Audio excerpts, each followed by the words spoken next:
Always ranked among the countries with very high happiness indices, visiting the Netherlands offers you the chance to admire the flower sanctuary of Almir or a tulip bulb that's worth more than a house in Amsterdam. An adult entertainment district has thrived since the year 2000, with over 1,200 female staff taking turns performing behind windows. Can you think of any place in the Netherlands that fits this description? Have you ever thought about living on a houseboat in the middle of the city? Or cycling through a scene as enchanting as Vincent van Gogh's Starry Night? Get ready to be shocked by what's happening in the land of Windmills, a place of strange and unbelievable things, where everything seems to defy logic. When you think of the Netherlands, what colors come to mind? Most people would say red, white, and blue, the colors proudly displayed on the Dutch flag. But if you really want to understand the Dutch, you've got to dive into their obsession with one particular color, orange. The story of the Dutch love for orange begins way back in the 16th century, with a man known as William of Orange, or as history remembers him, William the Silent.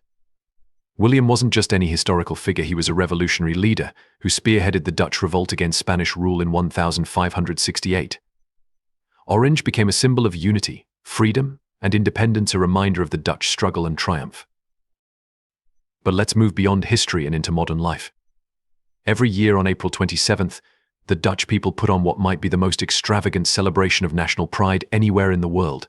It's called Koningsdag, or King's Day, and it's a day when the entire nation turns into a sea of orange. Imagine millions of people pouring into the streets of cities like Amsterdam and Rotterdam, all decked out in orange from head to toe, hats, shirts, wigs, sunglasses, you name it. Even the pets aren't spared from the orange fever. King's Day isn't just about looking the part, it's about coming together for one enormous national party. The streets are lined with orange flags and balloons, lively music fills the air, and people gather for outdoor concerts, flea markets, parades, and games. But wait, it's not just King's Day. This love for orange stretches beyond festivals. The Dutch have another national obsession: football. When the Dutch national team hits the field, the entire stadium transforms into a brilliant orange sea, thanks to the fans known as the Het Oranje Legioen, or the Orange Legion. Picture this: face paint, flags, and full-body costumes, all drenched in that same iconic color. Do you share a passionate love for the color orange like the people of the Netherlands? Comment yes or no below and let us know about your preferences. Have you ever dreamed of living in a place so serene and unique that cars are entirely unnecessary? Welcome to Giethoorn, a picturesque village in the province of Overpasses, Netherlands. Often called the Venice of the North, a village where streets are made of water. Giethoorn was founded in the 13th century, and it seems like time has barely touched it. As you float through its over 90 km of clear canals, you're greeted by wooden houses with thatched roofs, looking as if they belong in a storybook.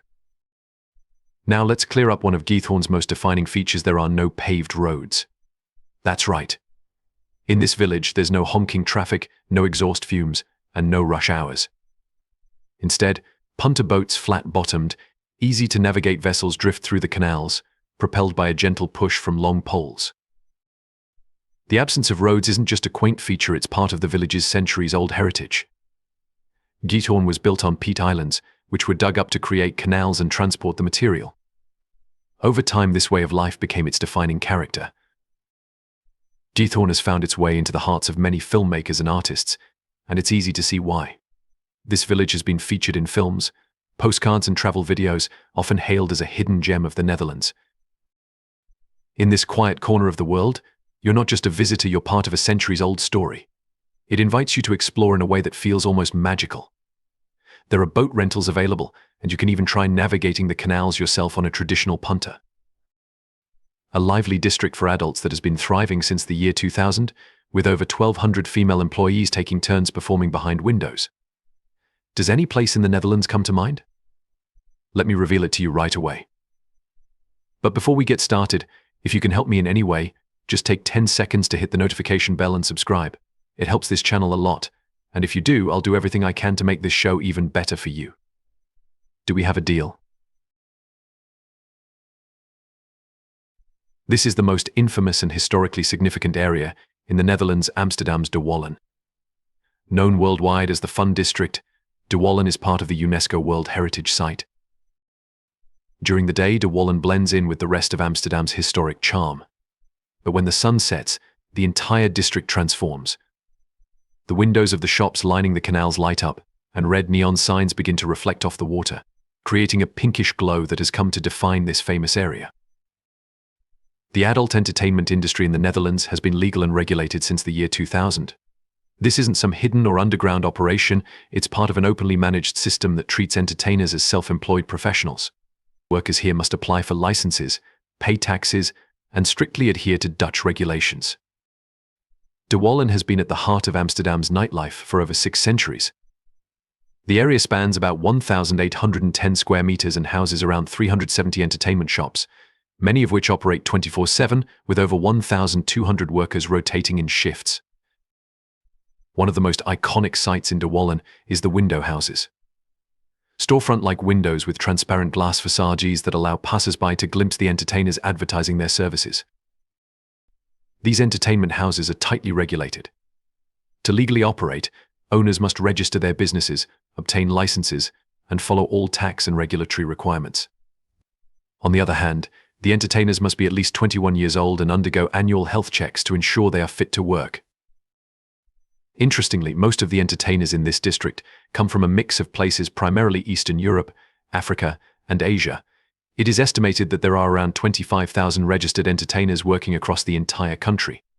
Potential clients negotiate the price, usually ranging between $43 to $53 for a 15 to 20-minute session. Once an agreement is made, the curtain is drawn, signaling that the entertainer is busy. Have you had the chance to admire the beautiful ladies performing behind the windows? Did they captivate you? Leave your thoughts in the comments below. When it comes to flowers, one cannot overlook the Almir flower auction. This facility spans over 100,000 square meters, equivalent to 20 football fields. Picture rows upon rows of flowers laid out as far as the eye can see, with workers and buyers buzzing around like bees in a hive. It's a sight that leaves visitors awestruck, earning Almir its reputation as a sanctuary of flowers. Every single day, Almir welcomes millions of flowers, not just the famous Dutch tulips, but also a dazzling variety of roses, carnations, orchids, and rare exotic species imported from regions as far-flung as Africa, South America, and Asia. In a place like Almir, speed is everything. The auction begins early in the morning, and within just a few hours, all the trading is done. By lunchtime, these flowers are already being sorted, packaged, and shipped to markets across Europe and beyond. This efficiency means that blooms auctioned in Almir can end up on dining tables or in floral bouquets across Europe on the very same day. But it's not just the efficiency that makes Almir unique, it's also the auction system. Unlike traditional auctions where prices rise as buyers compete, the starting price at Almir is set relatively high and gradually decreases until a buyer accepts. It creates an electric atmosphere where buyers must act quickly or risk losing out on their desired flowers. This method isn't just efficient, it's thrilling, adding a layer of strategy and suspense to each transaction. It's not hard to see why Almir is regarded as a global powerhouse in the flower trade. What makes it even more impressive is that this entire operation happens with the utmost precision and professionalism, ensuring that the beauty and freshness of the flowers are maintained every step of the way. They say that if you visit the Netherlands and don't see the tulip fields, particularly the Cucin Hof gardens, then you haven't really experienced this country. Often called the Garden of Europe, located in the charming town of Lisse, Cucin Hof is one of the largest and most renowned flower gardens in the world. Spread across a vast 79 acres, Cucin Hof is home to over 7 million tulip bulbs and thousands of other spring flowers. From mid-March to mid-May, the garden opens its doors to visitors from all around the globe, inviting them to explore its enchanting landscapes. Imagine walking along winding paths where every turn reveals vibrant carpets of tulips, daffodils, and hyacinths, arranged in artistic displays that highlight the creativity of Dutch gardening. Visitors often describe it as stepping into a fairy tale world where nature has become art. But here's a fascinating twist: tulips aren't native to the Netherlands. They were actually brought to Europe from the Ottoman Empire in the 16th century. Initially, tulips were planted in the gardens of the wealthy, seen as symbols of luxury and nobility. But this delicate flower's journey in Dutch history took a dramatic turn during the 17th century with an event that has been immortalized as Tulip Mania. Tulip Mania was one of the world's first economic bubbles, a period when the value of tulip bulbs reached astonishing levels. At its peak, a single rare tulip bulb could be worth more than a house in Amsterdam. traders and growers scrambled to own rare and unique varieties, with the Semper Augustus bulb being one of the most coveted for its distinct red and white petals. However, like all bubbles, this one eventually burst, leading to a rapid collapse of the tulip market. Despite the economic frenzy that surrounded these blooms, tulips left a lasting mark on Dutch culture. They came to symbolize the country's creative spirit and its historical connection to global trade and exploration. To this day, tulips continue to be a beloved part of the Dutch identity, with Cucin Hof gardens serving as a grand showcase of this national pride. Over the years, houseboats in Amsterdam have gone from being a stopgap measure to becoming a symbol of innovative, nature-integrated living. In Amsterdam, houseboats come in a delightful array of shapes and sizes. Some have a vintage, classic charm, with wooden frames and traditional interiors, evoking a nostalgic feeling of old-world charm. Others embrace a modern aesthetic, boasting glass walls, sleek designs, and even green rooftops where residents can grow plants or enjoy a morning coffee under the sun. Each houseboat tells its own story, with some serving as cozy homes for families and others as luxurious apartments complete with all the amenities you'd expect in a high-end residence. The creativity doesn't stop there. Many houseboats have gardens, rooftop terraces, and sunbathing decks, offering a taste of tranquility in the middle of the bustling city. What's it like to live on a houseboat in Amsterdam? It's surprisingly comfortable and eco-friendly. The city has invested in developing separate systems for water supply, electricity, and waste disposal specifically for these floating homes, ensuring that residents enjoy the same conveniences as those living on land. For locals, waking up to the gentle rocking of the canal and watching the swans glide by is a routine that feels far from ordinary. The charm of houseboat life isn't just about the views or the novelty of living on water. It's about being part of an urban landscape where modernity coexists with history, and the city's heartbeat is heard not through the roar of cars, but the quiet murmur of water. In this setting, Amsterdam offers a lifestyle that blends comfort, nature, and a bit of adventure, something that has attracted both residents and travelers for decades. Most international borders are clear-cut, marked by fences or checkpoints. Not here. In Baal-Hertog and the adjacent Dutch town of Beixum, the boundary is so complex that in some places, white crosses are painted on the ground to show where one country ends and the other begins. This can lead to some amusing and mind-bending scenarios. Imagine sitting at a restaurant where your table is in the Netherlands, but by switching to another seat, you're suddenly in Belgium. Baal-Hertog is technically part of Belgium, but it's fully surrounded by Dutch territory. In contrast, the neighboring Dutch area of Blij-Nassau also contains several Belgian enclaves within its borders. These enclaves and counter-enclaves give the border a chessboard-like pattern, making it one of the most complex borders in the world. What's truly remarkable is how this border runs through buildings, creating houses that technically belong to both countries. For example, you could be in your living room in the Netherlands and just a step away from your kitchen in Belgium. Here's where it gets even more interesting. In Baal-Hertog, the law of the land depends on the location of your front door. If your front door opens to the Dutch side, you follow Dutch laws. If it opens to the Belgian side, you're under Belgian jurisdiction. This has led to some creative solutions in the past. Homeowners have been known to move their front doors to switch jurisdictions, sometimes to take advantage of more favorable regulations or lower taxes. This peculiar arrangement has also led to some unusual challenges for businesses. Take a simple example: public holidays. Each country observes different holidays and has different store opening hours. This has led to situations where a store could remain open on a Dutch holiday because technically it's on Belgian land, and at night you might see a bar on the Dutch side closing up while the bar just across the street on the Belgian side stays open, creating a lively yet slightly surreal scene. Have you ever imagined cycling through a scene as enchanting as Vincent van Gogh's Starry Night? In the Netherlands, this is not just a dream, it's a reality.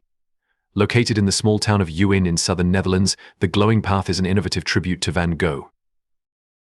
Designed by Dutch artist Dallan Roosgaarde, this glowing bike path is an artistic marvel inspired by Van Gogh's famous painting.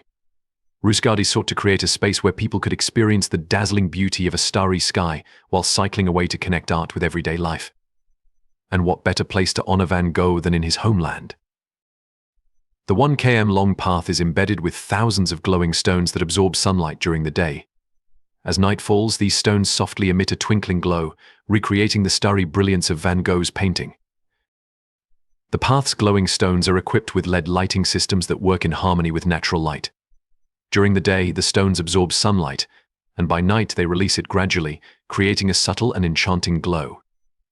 This self-illuminating pathway not only provides a unique visual experience but also saves energy.